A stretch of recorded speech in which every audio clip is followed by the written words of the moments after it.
Did you ever have a swear jar growing up? No, in fact, I've heard of swear jars. People that do that for, in front of their kids so that they stop themselves from cursing. But Joey King actually, who plays my daughter, we were on the set of Oz together. She was the little China girl and I was the monkey. And so she was walking around with a swear jar on the set of Oz. And I think maybe that's where I got the idea from. She said she was giving it to charity, but I don't believe her. At one point, I just gave her $30. I was like, I'm going to curse all week. Here, don't bother me. You and Donald Faison have a well-documented friendship. Yeah.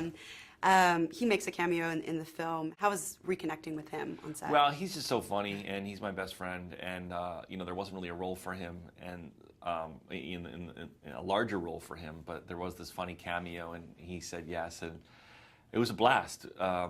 He's just we have such fun rapport. In fact, we improv like that scene into like a 20-minute scene that I'll have to put on the DVD because it made no sense for this cameo to all of a sudden become like this whole other movie in and of itself. But it'll be good DVD extras, I guess. I loved the superhero sort of spaceman and sort of a metaphor for your fears. Was that kind of character? Did that play a role, in your own childhood fantasies growing up? Well, like any kid, I ran through the woods or the backyard pretending I was this great heroic hero that could save the day. But the idea behind these sort of metaphoric fantasies was, I found it really interesting that what would it be like to see, your childhood fantasy figure realized from an adult's perspective.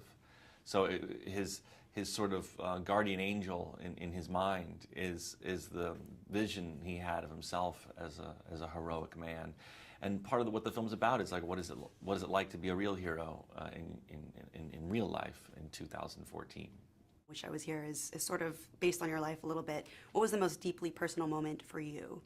My father is 79, and thank God he's so healthy. But there's a lot of talk of a young man confronting the idea that life doesn't go on forever and losing a parent, in this case a dad. And that is something that I'm terrified of because I'm so close with my father, and I'm not a religious person. So part of the thing that the film is about is how do secular people looking for spirituality deal with death and make sense of it when they don't have faith to help them.